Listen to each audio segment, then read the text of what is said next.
बातमी, नाराजी नाट्यानंतर शिंदेंच्या दिल्ली दौऱ्यावरून राजकारण तापले। शिंदेंकडून रवींद्र चव्हाणांची शहांकडे तक्रार करण्यात आल्याची माहिती सूत्रांकडून मिळते।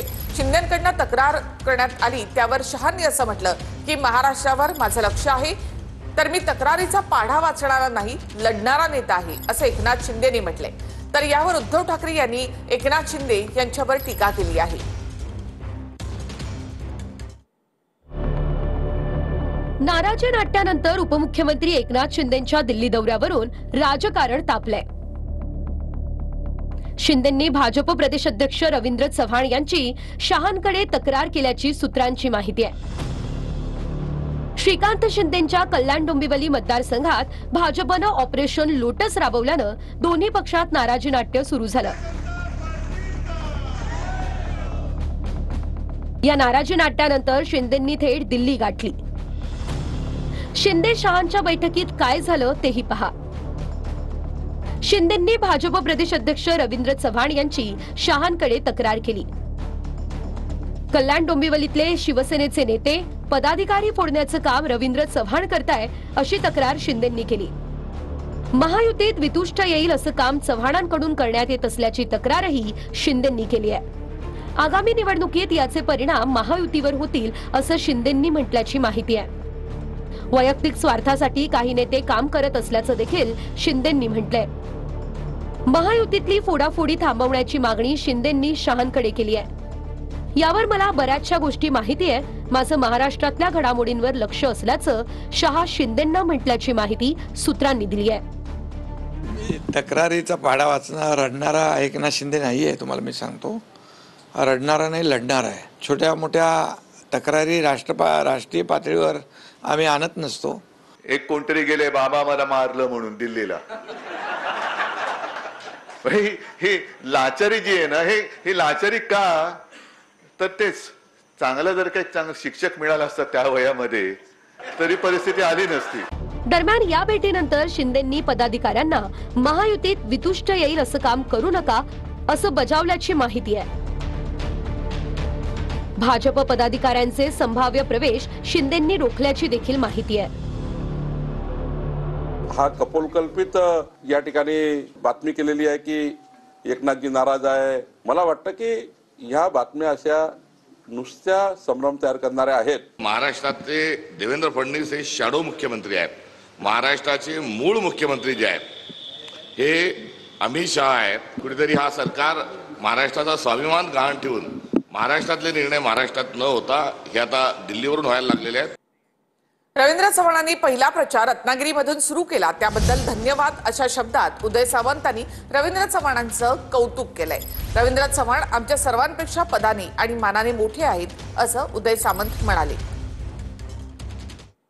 नुसती आपण युती केली नाही तर ती युती टिकली पाहिजे। महाराष्ट्रातला पहिला प्रचार रवींद्र चव्हाण साहेबांनी रत्नागिरीतनं सुरू केला त्याबद्दल देखील त्यांना मला धन्यवाद द्यायचे की आपापसामध्ये जर काय हवे दावे असतील तर पक्षासाठी बाजूला ठेवले पाहिजे। प्रदेशाध्यक्षपद आणि भाजपासारख्या पक्षाचं प्रदेशाध्यक्षपद हे चव्हाण साहेबांकडे आहे, त्याच्यामुळे आमच्या सगळ्यांपेक्षा पदानं आणि मानानं 100% रवींद्र चव्हाणच मोठे आहेत।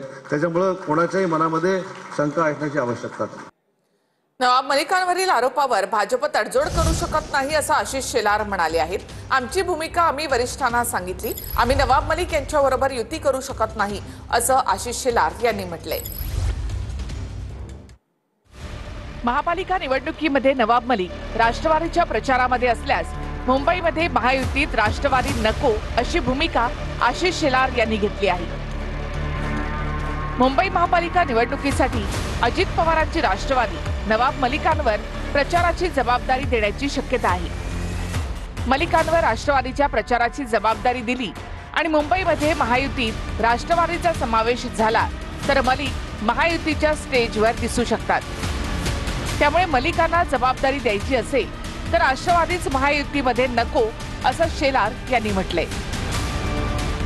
पण यावरून भाजप नेत्यांमध्येच विसंवाद पाहायला मिळतोय। वरिष्ठांची भूमिका आणि आमची भूमिका एकच आहे। नवाब मलिक यांच्यावर असलेले आरोप, न्यायालयाने दिलेले निर्देश, या सगळ्या प्रकरणानंतर अंडरवर्ल्ड, हसीना पारकर, ज्या पद्धतीचे आरोप आणि केसेस अशा पद्धतीच्या नेतृत्वाबरोबर आणि त्या नेतृत्वातील पक्षाबरोबर आम्ही युती करू शकत नाही. त्यांच्या पक्षातला निर्णय काय करायचा त्यांचा अधिकार आहे. नवाब मलिकांना अजितदादांनी त्यांच्या पक्षात घेतला आहे. त्यांच्यावर असलेले आरोप प्रत्यारोप विचारात करून किंवा जे काही त्यांच्यावर गुन्हे दाखल झाले याचा विचार करून अजितदादा योग्य निर्णय घेतील. आशिष शेलारांनी त्यांचं मत मांडलेलं आहे. ते एक पक्षाचे जबाबदार नेते आहेत. पक्ष म्हणून त्या ठिकाणी या संदर्भात मुंबई अध्यक्ष असतील, प्रदेशाचे अध्यक्ष असतील आणि माननीय देवेंद्रजी या ठिकाणी स्पष्ट भूमिका त्या ठिकाणी करतील. मलिकांवरून आशिष शेलारांनी मांडलेल्या भूमिकेमुळे विरोधकांनी भाजपवर टीका केली आहे. नवाब मलिकांचा पाठिंबा, नवाब मलिकाच्या पक्षाचा पाठिंबा राज्यात तुम्हाला चालतो. तुमच्या आशीर्वादानं नवाब मलिक जेलच्या बाहेर आहेत. तुम्ही ज्या नवाब मलिकांना देशद्रोही म्हणत होते, याच नवाब मलिकाला तुमच्या अजितदादाच्या पक्षाने तिकीट दिलं. मला स्वतः दुटप्पीपणा आहे, भारतीय जनता पार्टीचा ढोंगीपणा आहे. नवाबबाईंनी काही केलं नाही, त्यांच्यावर खोटे नाटे आरोप झाले हे ते पहिल्या दिवसापासून सांगतायत. पण भारतीय जनता पक्षाने सिलेक्टिव्हली नवाबबाईंच्या बाबतीत दरवेळी स्टँड बदललेला. जेव्हा राष्ट्रवादी काँग्रेस पक्ष त्यांनी भारतीय जनता पक्षाने फोडली तेव्हा त्यांना नवाबबाई चालले, पण जेव्हा ह्यांना सोयीचं नसतं तेव्हा ते नवाबबाईंना दूर करतात. त्यांनी त्यांच्या भूमिकेवर पक्क राहावं. त्यांच्या सारख्या भूमिका बदलणाऱ्या पक्षाच्या आणि त्यांच्या नेत्याबद्दल काय बोलावं. देवेंद्र फडणवीसांनी जोपर्यंत वेगळा विदर्भ होणार नाही तोपर्यंत लग्न करणार नाही असंही म्हटलं होतं. त्याचं काय झालं ते आपण बघतोय. नाशिकच्या मालेगाव तालुक्यातल्या डोंगराळे गावामध्ये 3 वर्षीय चिमुरडीवर अत्याचार करून त्याची निर्घृण हत्या करण्यात आली. या घटनेमुळे राज्यात संतापाची लाट उसळलेली आहे. आरोपीला न्यायालयामध्ये हजर करताना संतप्त नागरिकांनी न्यायालयासमोर गर्दी केली. दरम्यान चिमुकलीवरील अत्याचार आणि हत्या केल्याच्या घटनेच्या निषेधार्थ उद्या मालेगाव बंदची हाक देण्यात आली.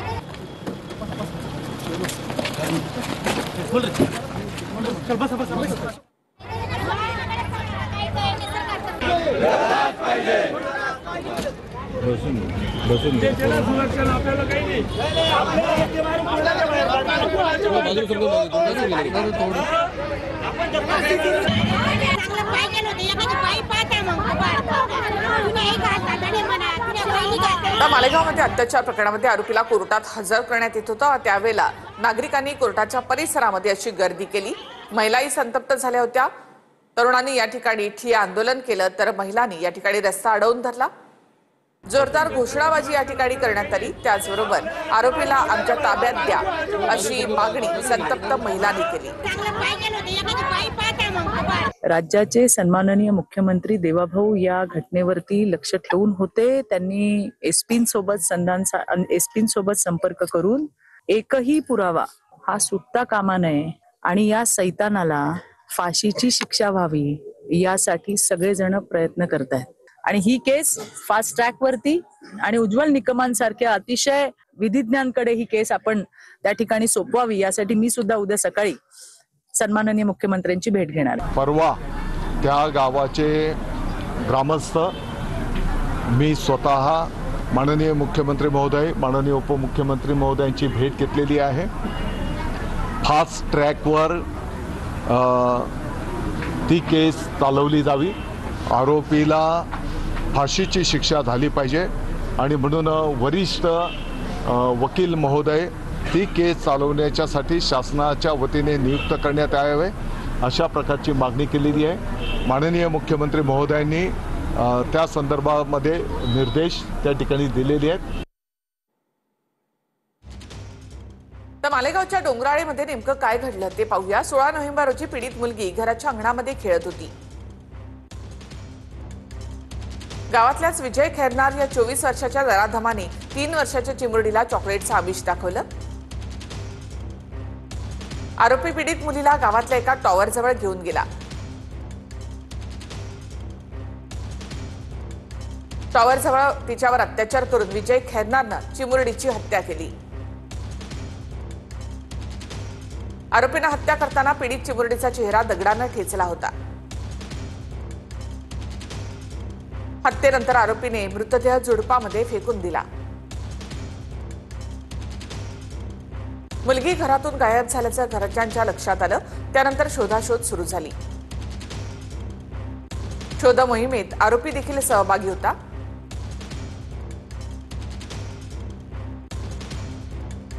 यानंतर मुलगी गायब झाल्याची माहिती पोलिसांना देण्यात आली।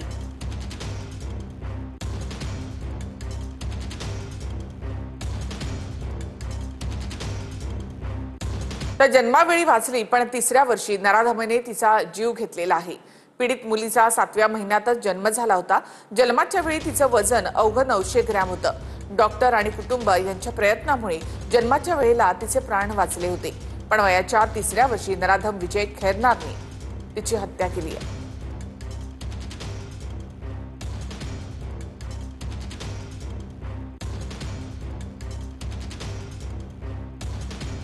डॉक्टर आणि कुटुंबाच्या प्रयत्नामुळे जन्माच्या वेळी या मुलीचे प्राण वाचले होते, पण वयाच्या 3ऱ्या वर्षी या नराधम विजय खैरनारने तिचा जीव घेतला।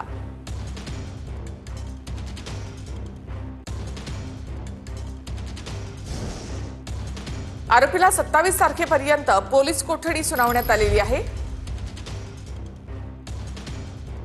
तर डोंगराळमधील आरोपीला 27 तारखेपर्यंत पोलीस कोठडी सुनावण्यात आली। या आरोपीला कोर्टामध्ये हजर करत असताना कोर्टाच्या परिसरामध्ये नागरिकांनी मोठी गर्दी केलेली होती। या नराधमाला आमच्या ताब्यात द्या अशी संतप्त मागणी महिलांनी केली होती।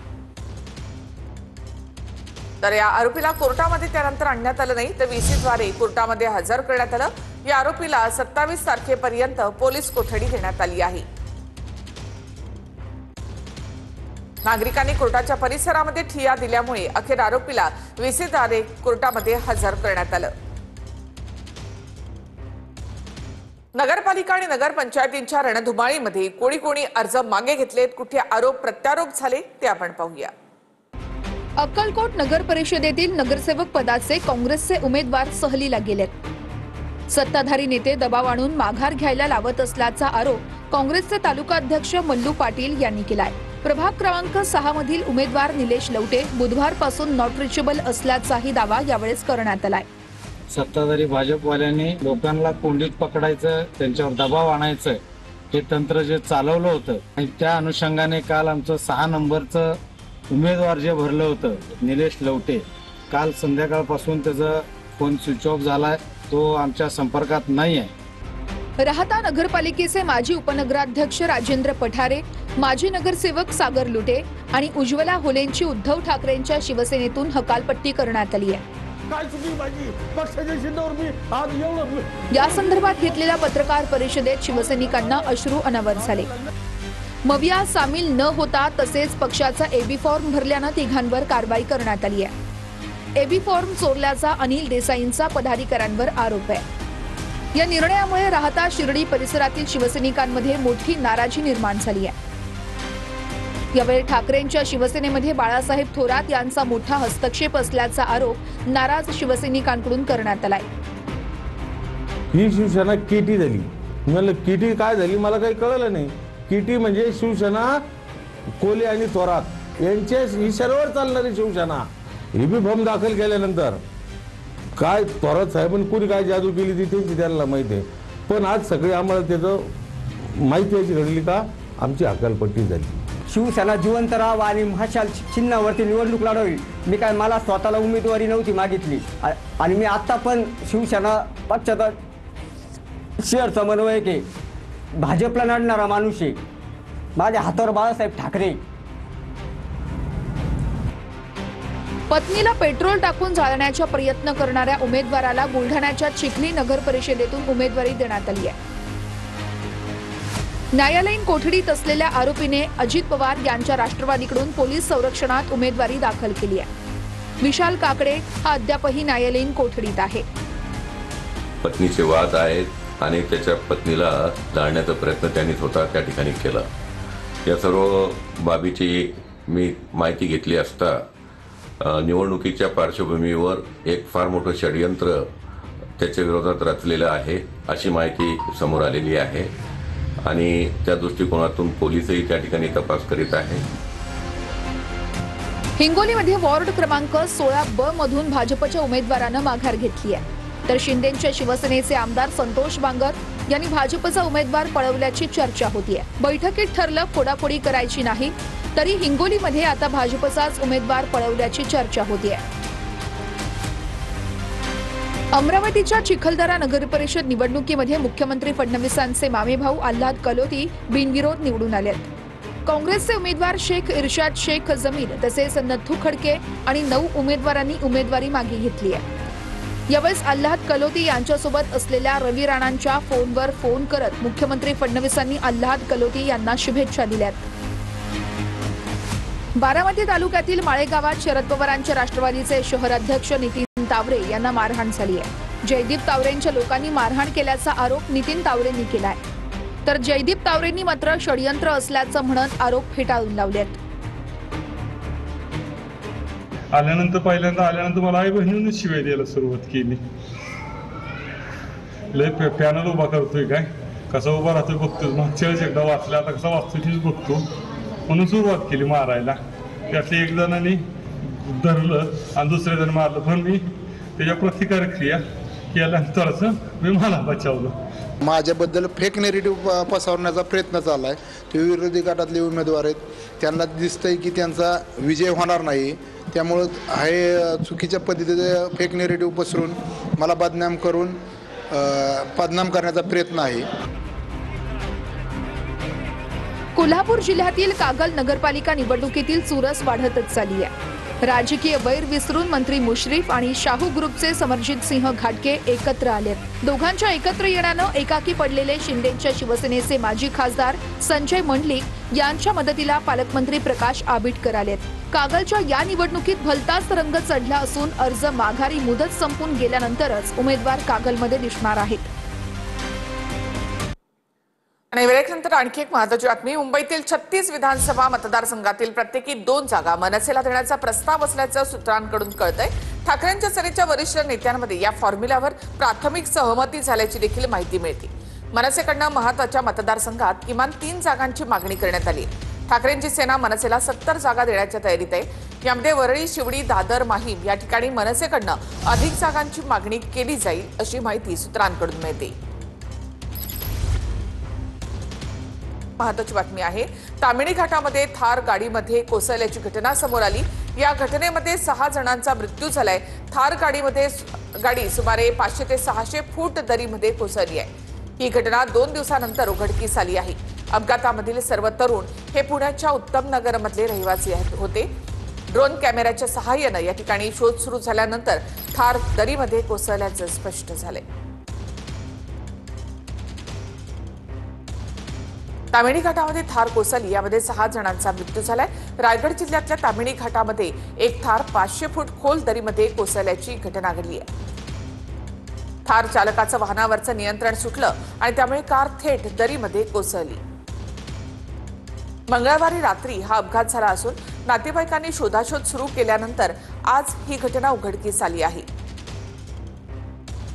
20 दिवसांपूर्वीच घेतलेली नवीन थार कार घेऊन हे पर्यटक कोकणामध्ये फिरायला निघाले होते. लोकेशन रायगड पुणे जिल्ह्यांना जोडणाऱ्या तामिणी घाटात सापडल्यामुळे आज याचा शोध सुरू करण्यात आला. ड्रोन कॅमेऱ्याच्या सहाय्याने शोध सुरू झाल्यानं थार दरीमध्ये कोसळल्याचं स्पष्ट झालं. शोध मोहिमेमध्ये 6 जणांचे मृतदेह सापडले. नाशिकच्या निफाड तालुक्यामधील देवगावमध्ये बिबट्याच्या प्रश्नी नागरिक आक्रमक झाले. देवगाव परिसरामध्ये बिबट्यांचा वाढता वावर पाहता ग्रामस्थ भयभीत झाले आहेत. वाहनधारकांवर देखील बिबट्यानं हल्ले केले. शाळकरी विद्यार्थ्यांचा देखील प्रश्न त्यामुळे आता गंभीर बनलेला आहे.